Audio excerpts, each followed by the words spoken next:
Hello, my friend. 10:39 in the morning. I'm going to read Subliminal. Though categorizations due to race, religion, gender, and nationality get the most praise, we categorize people in many other ways as well. We can probably all think of cases in which we lumped athletes with athletes or bankers with bankers, in which we and others have categorized people we've met according to their profession, appearance, ethnicity, education, age, or hair color, or even by the cars they drive. Some scholars in the 16th and 17th centuries even categorized people according to the animal they best resembled, as pictured on the facing page, in images from the Humana Physiognomia. This one. A kind of field kind, a kind of a field guide to human character written in 1586 by the Italian Giambattista della Porto. A more modern illustration of categorization by appearance played out early one afternoon in an aisle of a large discount department store in Iowa City. There, an unshaven man in soiled, patched blue jeans and a blue workman's shirt shoved a small article of clothing into the pocket of his jacket. A customer down the aisle looked on. A little later, a well-groomed man in pressed dress slacks, a sports jacket, and a tie did the same, observed by a different customer who happened to be shopping nearby. Similar incidents occurred again and again that day, well into the evening, over 50 more times, and there were 100 more such episodes at other nearby stores. It was as if a brigade of shoplifters had been dispatched to rid the town of cheap socks and tacky ties. But the occasion wasn't National Kleptomaniacs Day.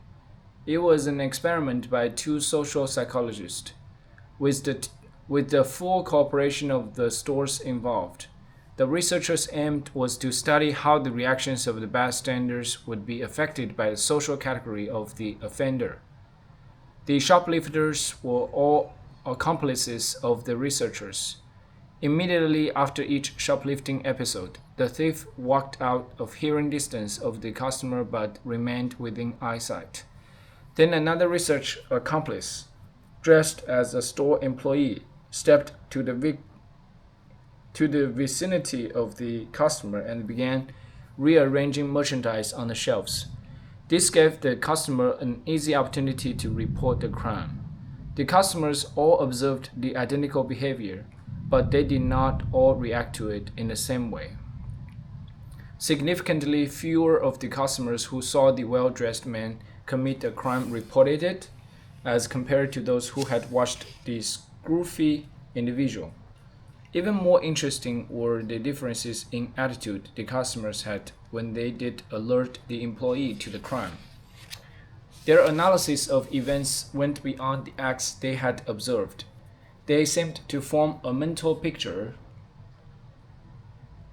of the thief based as much on his social category as on his actions.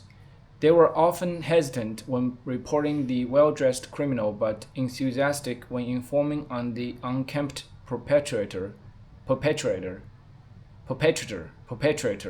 spicing up their accounts with utterances along the lines of, "That son of a bitch just stuffed something down his coat." It was as if the unkempt man's appearance was a signal to the customers that shoplifting must be the least of his sins, an indicator of an inner nature as soiled as his clothes.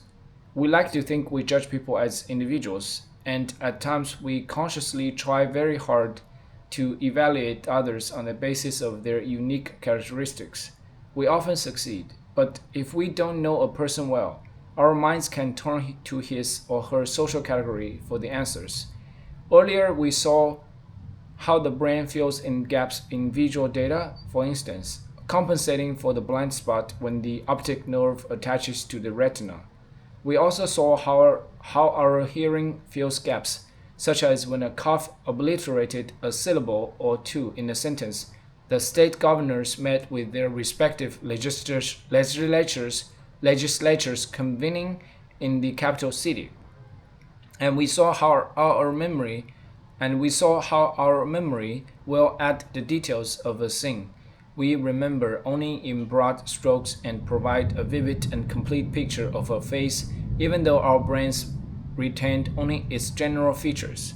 In each of these cases, our subliminal minds take incomplete data, use context or other cues to complete the picture, make educated guesses, and produce a result that is sometimes accurate, sometimes not, but always convincing.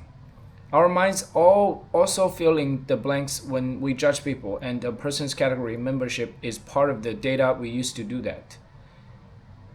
Cool. I'm gonna continue editing. Thanks for reading with me.